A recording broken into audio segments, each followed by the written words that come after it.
ये कहानी एक ऐसे शख्स की है जिसका नाम ही एक लेजेंड बन गया। ख्वाकीन एल चापो गुज़मैन, एक ऐसा नाम जो बेपनाह दौलत, बेरहम ताकत और हाँ, बार बार कानून को चकमा देने की नाकाबिल यकीन दास्तानों से जुड़ा हुआ है। लेकिन इसकी तमाम कहानियों में से एक सवाल सबसे बड़ा है जो दिमाग को सुन कर देता है।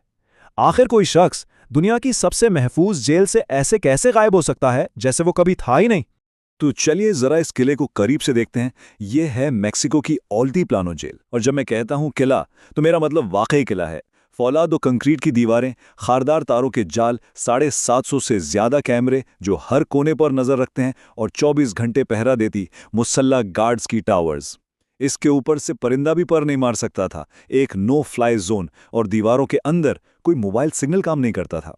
ये वो जगह थी जहां से फरार होना नामुमकिन समझा जाता था। आज तक कोई ये कर नहीं पाया था। लेकिन फिर आई 11 जुलाई 2015 की तारीख।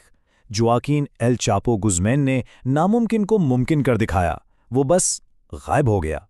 अब ये समझने के लिए कि कोई इस फौलादी किले को कैसे तोड़ सकता है, हमें वक्त में बहुत पीछे जाना होगा। इस शख्स की कहानी की बिल्कुल शुरुआत में, जो एक गरीब किसान के बेटे से दुनिया का सबसे बदनाम ड्रग लॉर्ड बना। 1957 में सिनालवा के गांव लातूना में जोआकिन ने आंख खोली तो हर तरफ शदीद गुर्बत थी। इतनी गुर्बत कि खानदान का पेट पालने के लिए उसे तीसरी जमात में ही स्कूल छोड़ना पड़ा, और सिर्फ 15 साल की उम्र में उसने जराइम की दुनिया में अपना पहला कदम रखा, भंग की काश्त शुरू करके। यही वो रास्ता था जो उसे 1970 की दहाई में सीधा मेक्सिको के सबसे बड़े और खौफनाक क्राइम ग्रुप ग्वादालाहारा कार्टेल तक ले गया। और ग्वादालाहारा कार्टेल में उसने बहुत जल्द अपना नाम बना लिया। दो चीज़ों की वजह से, उसकी बेलगाम ख्वाहिशात और उसकी बेरहमी। वक्त की पाबंदी उसके लिए सब कुछ थी। मतलब अगर कोई शिपमेंट जरा सी भी देर से पहुंचती तो सज़ा सीधी गोली थी। वो अपने ही आदमियों को मार देता था, और इसी सफ़ाकी ने उसे जराइम की दुनिया की सीढ़ियां बहुत तेज़ी से चढ़ने में मदद की। फिर 1989 में ग्वादालाहारा कार्टेल का लीडर गिरफ्तार हो गया और इक़्तिदार में एक खला पैदा हो गया। एल चापो ने इस मौके को ज़ाया करने में एक लम्हा भी नहीं लगाया। उसने आगे बढ़कर अपनी खुद की सल्तनत की बुनियाद रखी। उसने सिनालावा कार्टेल की बुनियाद रखी, और ये कोई आम तंजीम नहीं थी। देखते ही देखते ये दुनिया की सबसे बड़ी और ताकतवर ड्रग स्मगलिंग मशीन बन गई। जरा सोचिए, इसका नेटवर्क एक मकड़ी के जाल की तरह था जो 5 बरे-आज़मों और तकरीबन 50 ममालिक तक फैला हुआ था। तो एल चापो की कामयाबी का राज क्या था? उसकी सोच, उसकी जिद्दत। वो कानून नाफिज करने वाले इदारों से हमेशा, और मेरा मतलब है हमेशा, 2 कदम आगे रहता था। कभी वो आग बुझाने वाले आलात में ड्रग्स छुपाता तो कभी मिर्च पाउडर के डब्बों में। लेकिन उसका हसल शाहकार, उसका मास्टर स्ट्रोक अमेरिका मैक्सिको सरहद के नीचे बनाई गई सुरंगों का जाल था। और ये सिर्फ जमीन में किए गए गड्ढे नहीं थे, नहीं, ये इंजीनियरिंग के कमाल थे, जिनमें लाइटिंग, वेंटिलेशन और यहां तक के सामान की तरसील के लिए रेल पर चलने वाला सिस्टम भी नस्ब था। जैसे जैसे इसकी सल्तनत फैलती गई, वैसे वैसे इसका नाम दुनिया भर की एजेंसियों की हिट लिस्ट पर ऊपर आता गया।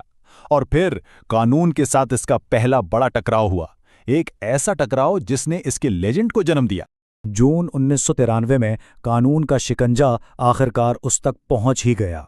ग्वाटेमाला में गिरफ्तार होने के बाद इसे 20 साल के लिए पॉइंते ग्रांदे जेल भेज दिया गया।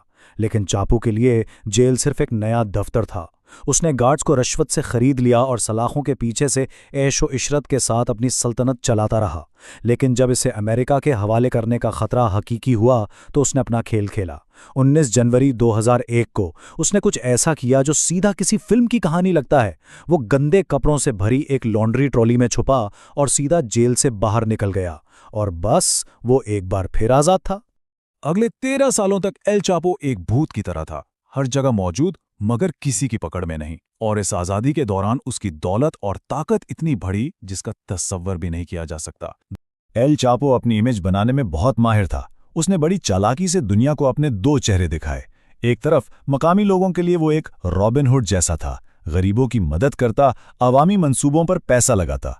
लेकिन इस मसीहा के मास्क के पीछे एक भयानक हकीकत छुपी थी, एक बेरहम कातिल जिसका कार्टेल 10,000 से ज्यादा अमवात का जिम्मेदार था, और जो मेक्सिको की 60% ड्रग ट्रेड को अपनी मुट्ठी में रखता था। 13 साल की एक लंबी और महंगी तलाश के बाद दुनिया भर की एजेंसियां आखिरकार उसके करीब पहुंचने लगीं। शिकंजा कस रहा था, लेकिन यह कहानी का इख्तिताम नहीं था, बल्कि ये तो उसके सबसे ड्रामेटिक बाब की शुरुआत थी। 22 फरवरी 2014 ये वो दिन था जब इसकी किस्मत ने आखिरकार उसका साथ छोड़ दिया।